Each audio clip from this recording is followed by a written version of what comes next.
जय भीम विद्यार्थी मित्रांनो,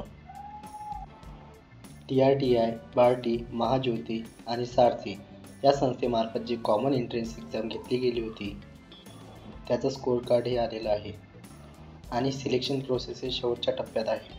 सिलेक्शन प्रोसेसनंतर लगेचच तुम्हाला डॉक्युमेंट सबमिट करायला लागतील. कोणते डॉक्युमेंट तुम्हाला लागणार आहेत त्याबद्दल मी या व्हिडिओमध्ये तुम्हाला माहिती देत आहे.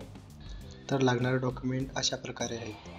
कास्ट सर्टिफिकेट म्हणजे जातीचा दाखला तुम्हाला लागणार आहे.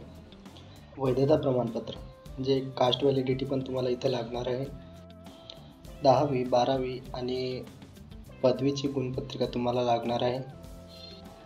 रहिवासी दाखला लागणार आहे. आधार कार्ड लागणार आहे आणि बँक पासबुक लागणार आहे आणि तहसील कार्यालयाचा उत्पन्नाचा दाखला, दिव्यांग असल्यास दाखला, अनाथ असल्यास दाखला आणि नॉन क्रिमिलियर लागणार आहे. CETचा फॉर्म भरताना तुम्हाला जे काही डॉक्युमेंट लागले त्या सगळ्या डॉक्युमेंटची झेरॉक्स प्रत तुम्हाला इथे लागणार आहे आणि शक्य असल्यास बँक पासबुक हे भारतीय स्टेट बँक म्हणजे SBIचंच अकाउंट तुम्ही यूज करा, जेणेकरून डॉक्युमेंट सबमिट करताना तुम्हाला कोणती अडचण येणार नाही. आणखी माहिती हवी असल्यास तुम्ही कमेंट करू शकता.